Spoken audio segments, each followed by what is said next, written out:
Your Excellencies, Ministers, Ambassadors, and members of IFAD, it is a great honor to address this Governing Council. These are challenging times. The COVID-19 pandemic has thrust millions of people back into poverty, and climate change is threatening livelihoods worldwide. These risks are highest in emerging markets, in the countries with the fewest tools to manage them. Our women and families working in rural agriculture are disproportionately affected. Millions in the informal sector are not receiving public support and do not have the means to weather new shocks. While some of us are imagining new futures after the pandemic, for many more, recovery is still a distant dream. That is why building resilience of individuals and households is more critical than ever. As this Council recognizes, for many, getting access to finance is the starting point of that journey. Accessing and using payments, savings, insurance, and credit products are the keys that unlock the door to rebuilding, adapting, and planning for the future. So how can we offer those keys to the millions still left out? There are no silver bullets, but there are grounds for hope in new technologies and in new forms of public-private partnerships. Let me share an example. In Côte d'Ivoire, women are the cornerstone of the cashew industry, from picking to processing. But many have been unable to reach their full potential because they do not have enough access to finance, labor, and markets. Development experts partnering with technologies are supporting the rollout of digital platforms which provide financial services, market access, and training. These one-stop shops are connecting sellers with local buyers, offering fair prices and unlocking additional economic opportunity for those traditionally left out of value chains.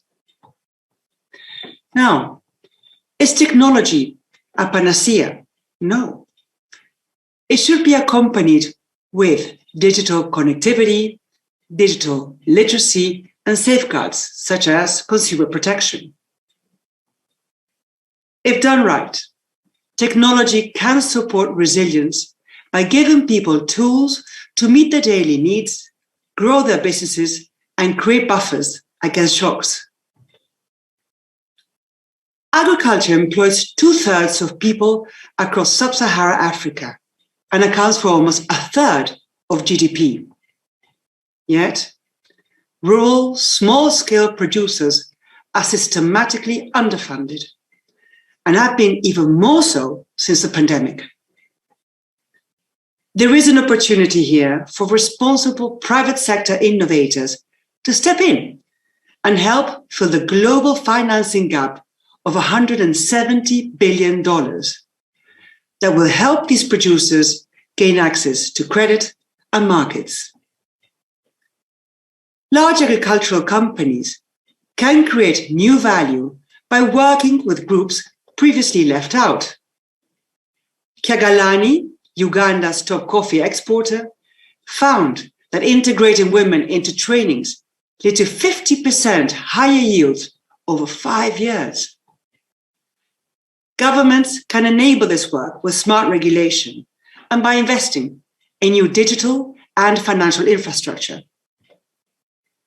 They can help make finance less risky through blending their own capital with the private sector and by providing guarantees. IFAD's Global Private Sector Financing Facility is one promising example of that support.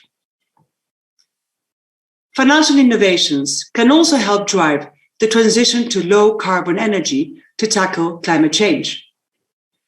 Advances in asset finance, such as pay-as-you-go off-grid energy models, can provide rural people with access to new markets and sustainable technology and at the same time, improve their resilience. IFAD has taken an important step by focusing this session on finance and innovation.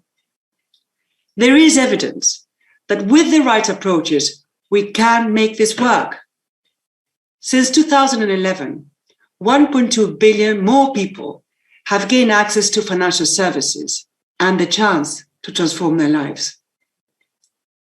If we can ensure innovations are introduced responsibly, and if we can hold ourselves properly accountable, we can bring the remaining 1.7 billion onto the fold. Best practices exist, and innovations are ongoing. So let us take this opportunity to make this happen. Thank you very much.